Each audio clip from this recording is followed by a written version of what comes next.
मैं हूं आपके साथ प्रीति सिंह और मैं हूं आपके साथ राजेश कुमार। बताएंगे अब तक की तमाम खबरें। अरविंद केजरीवाल को 6 दिन की ईडी रिमांड दी गई है। आपको बता दें कि अरविंद केजरीवाल 6 दिन की ईडी रिमांड पर हैं।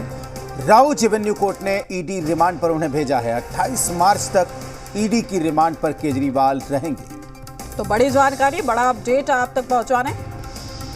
6 दिन की रिमांड, अरविंद केजरीवाल को 6 दिन की ईडी रिमांड पर भेजा गया है। राउज एवेन्यू कोर्ट ने ईडी रिमांड पर भेजा है। आपको बता दें कि कल रात के वक्त ही अरविंद केजरीवाल की गिरफ्तारी हुई थी।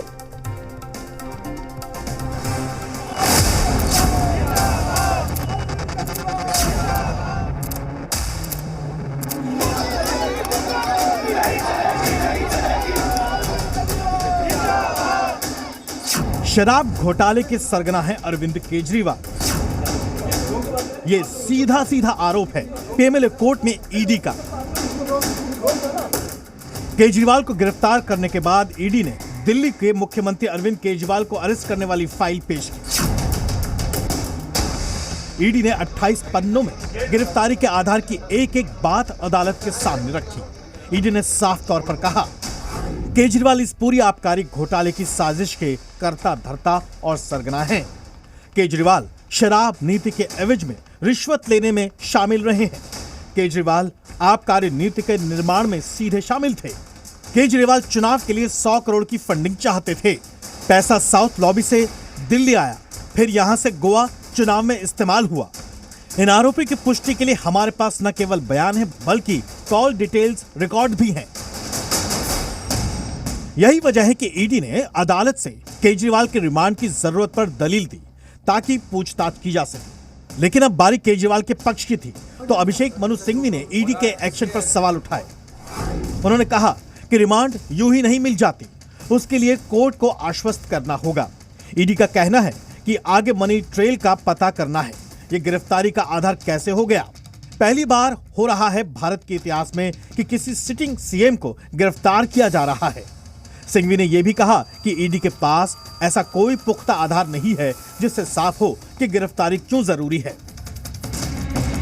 सिंघवी ने यह भी कहा कि लोकतंत्र बुनियाद है संविधान की।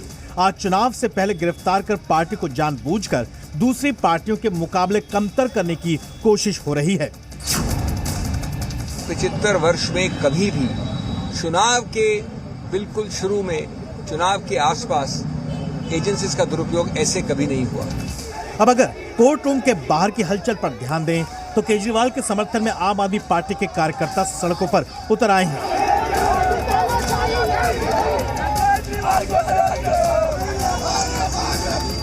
दिल्ली में कई जगह धारा 144 लगी है। कई लोगों को हिरासत में भी लिया गया है।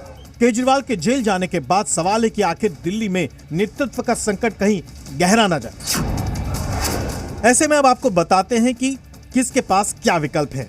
जहां केजरीवाल के पास भी कुछ विकल्प हैं, तो वहीं दिल्ली के एलजी के पास भी कुछ विकल्प मौजूद हैं।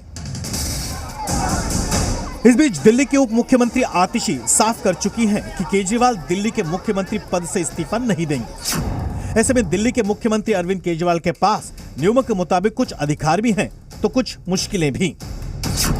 अगर केजरीवाल इस्तीफा नहीं देते हैं तो वो जेल के भीतर से सरकार चला सकते हैं, लेकिन सरकारी कामकाज करने में मुश्किलें आएंगी। दरअसल केजरीवाल जेल के भीतर से कोई भी कैबिनेट की बैठक नहीं ले सकेंगे। इसका कारण है गोपनीयता की शपथ का उल्लंघन। वैसे नियमों के मुताबिक दोष साबित होने तक केजरीवाल मुख्यमंत्री पद पर बने रह सकते हैं, लेकिन उन्हें जेल के भीतर से सरकार चलाने में कई व्यवहारिक समस्याओं का सामना करना पड़ेगा। अब आपको बता दें कि केजरीवाल के पास कोई विभाग नहीं है।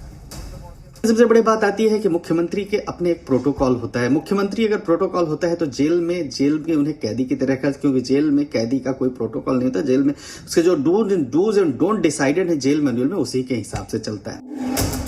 इस बीच दिल्ली हाईकोर्ट में अरविंद केजरीवाल के खिलाफ मुख्यमंत्री पद छोड़ने को लेकर भी जनहित याचिका लगाई गई है। तो सवाल उठता है कि ऐसी स्थिति में आम आदमी पार्टी क्या किसी और को मुख्यमंत्री पद पर बैठाएगी? इसकी संभावना अभी भी बनी हुई है और ये सब कुछ पार्टी के वरिष्ठ नेताओं और खासकर अरविंद केजरीवाल पर निर्भर करता है।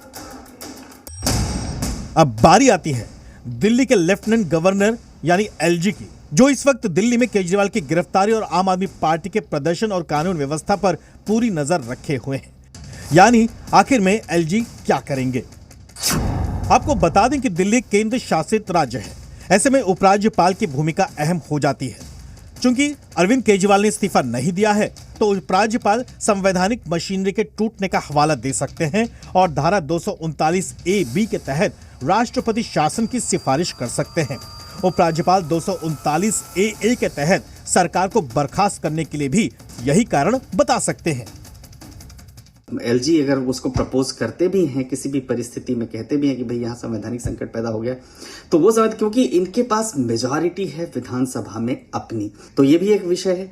तो हाँ, केयर टेकर जैसे डिसीजंस लेना है, डिसीजंस लेने के लिए एलजी के पास जो कि संवैधानिक अधिकार है, कुछ डिसीजन ले सकते हैं पब्लिक इंटरेस्ट में कि वो जेल के अंदर है। वैसे उपराज्यपाल के मन में क्या चल रहा है, इस पर तस्वीर फिलहाल साफ नहीं, जबकि आम आदमी पार्टी में आगे की रणनीति क्या होगी, इस पर मंथन गहराई से चल रहा है। Bureau report.